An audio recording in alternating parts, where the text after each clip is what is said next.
তো আমরা কিন্তু প্রায় সুন্দরবনের কাছাকাছি অঞ্চলে চলে এসেছি। তো এখান থেকে কিন্তু ওই দূরেই সুন্দরবন, এখান থেকে দেখা যাচ্ছে ওই দূরেই Sundarban. WhatsApp guys, welcome to my channel. তো আজকে আমরা যাচ্ছি সুন্দরবন। গত ভিডিওতে আমি ভালো মতো আপনাদের সুন্দরবন দেখাইতে পারি নাই, এই জন্য আবারও আজকে আমি যাচ্ছি সুন্দরবন। এবং আমাদের পুরো ভিডিওটা দেখবেন, আশা করি অনেক কিছুই আমি দেখাইতে পারবো।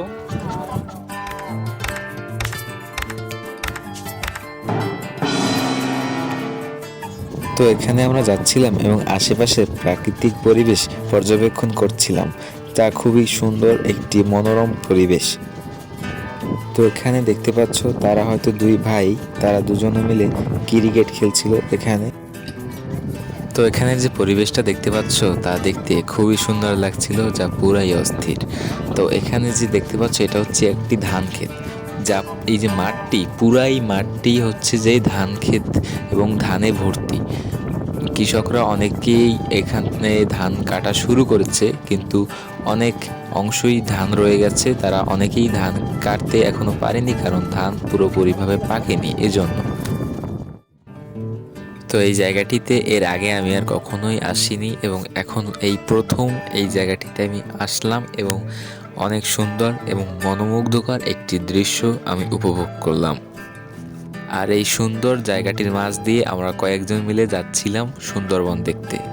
তা খুবই আমাদের এমনিতে তো মন খুবই ভালো ছিল, আর এই জায়গাটি বা এরকম অনেক জায়গার ভিতর থেকে আমরা গিয়েছিলাম, সেজন্য আমাদের মন আরও খুবই ভালো লাগছিল। এই যে দেখতে পাচ্ছ এখানে দুপাশে দুটো মাঠ রয়েছে, দুটি ধান ক্ষেত দুপাশে, এবং মাছ দিয়ে আমরা যাচ্ছিলাম। এই রাস্তাটি ছিল খুবই সুন্দর একটি রাস্তা, যা যদি এই পাশের যে পরবর্তীতে যে গাছগুলো হবে না, তখন অনেক সুন্দর লাগবে দেখতে। যারা এ পথ দিয়ে সুন্দরবন দেখতে যাবে তারা খুবই আনন্দিত হবে এই জায়গাটি দেখে, এবং এটা আস্তে আস্তে অনেক সুন্দর একটি জায়গায় পরিণত হবে, যেটা আমার বিশ্বাস। কারণ এখানে সাইডে প্রচুর পরিমাণে গাছ লাগানো হয়েছে, এগুলো হয়তো বা বন বিভাগের উদ্যোগে এখানে লাগানো হয়েছে।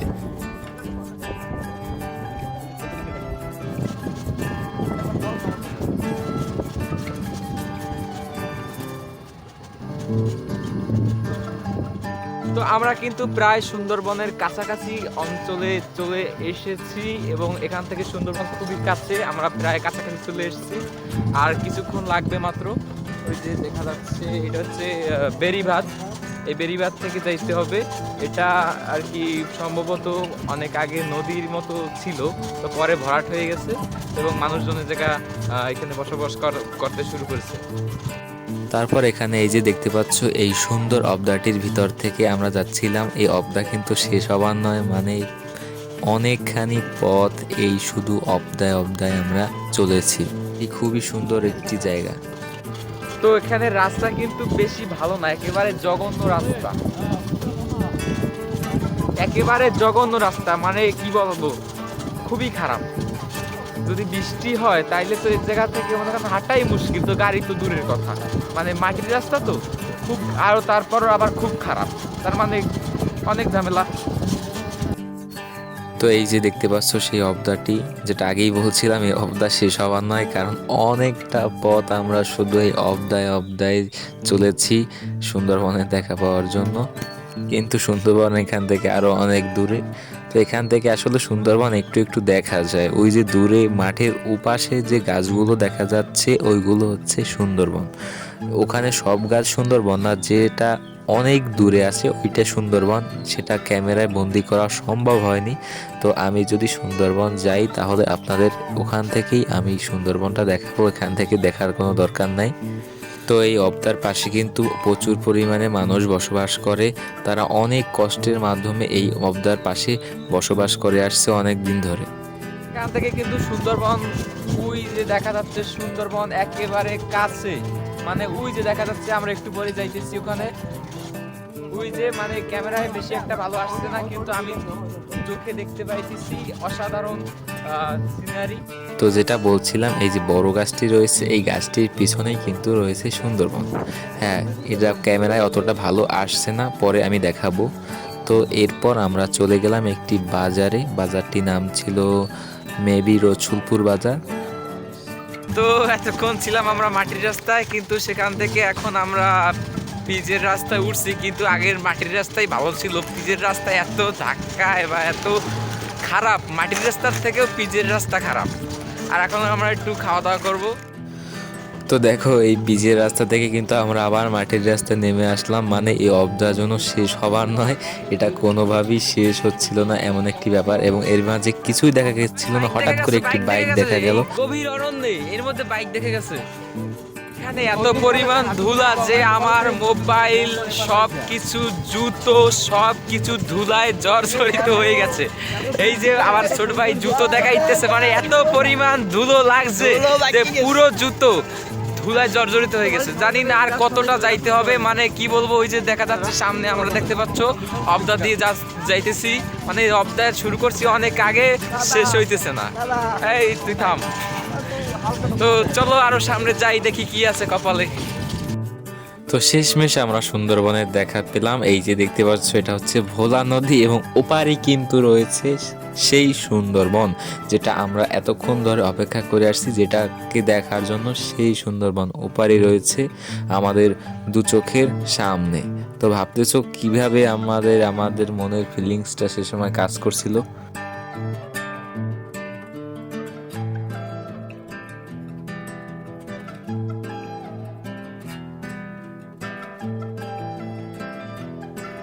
তো অবশেষে শেষমেশ অনেক কষ্টের পর আমরা একটু সুন্দরবন দেখতে পেলাম।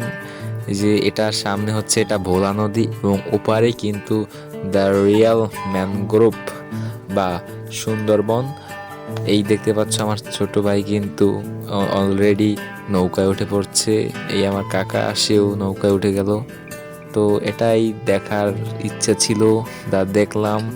খুবই সুন্দর, এত সুন্দর যা কি বলবো, বলার মতো না। এত সুন্দর লাগছিল, এপার থেকে সুন্দরবন মনে হচ্ছিল যে ওপার চলে যাই, নৌকা পার হয়ে ওপার চলে যায়, কিন্তু নৌকাটা ছিল বাঁধা। এরপর আমরা ওখান থেকে চলে যাই আরেকটি জায়গায়, ওখান থেকে আরেকটু দূরে। সেখানে গেলে আমরা আরো একটু ভালো দৃশ্য উপভোগ করতে পারবো। তো দেখতে পাচ্ছ এই সেই দৃশ্য যেটার জন্য আমরা আরো সামনে আসলাম। এটাই সেই সামনের সেই ভোলা নদী এবং ওপারেই সেই সুন্দরবন, যা কি বলবো, চোখে এত সুন্দরভাবে লাগছিল যা বলার মতো না। মনে হচ্ছিল যে এখনই চলে যাই ওপার, এত সুন্দর লাগছিল এপার বসে। আমি জানি না ক্যামেরায় কতটা কি এসেছে, কিন্তু আমার এত ভালো লাগছিল। এই জায়গাটিতে আমি আর এর আগে যাই নাই এবং গিয়ে কি বলবো, অনেক ভালো লাগছিল। আমার মনে হচ্ছিল যে বারবার আসি, বারবার ওপার চলে যাই।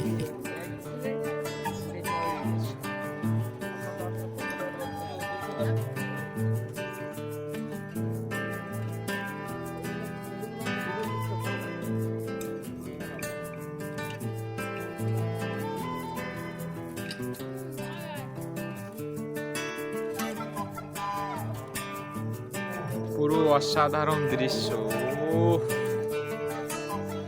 মানে কিছু বলার নাই। আমরা আর ভিতরে যাইতে পারবো না, কারণ এখন সন্ধ্যা হয়ে গেছে প্রায়। অনেক রিচ, এই নদীতে কুমির প্লাস উপরে বাঘ, মানে অনেক ঝামেলা।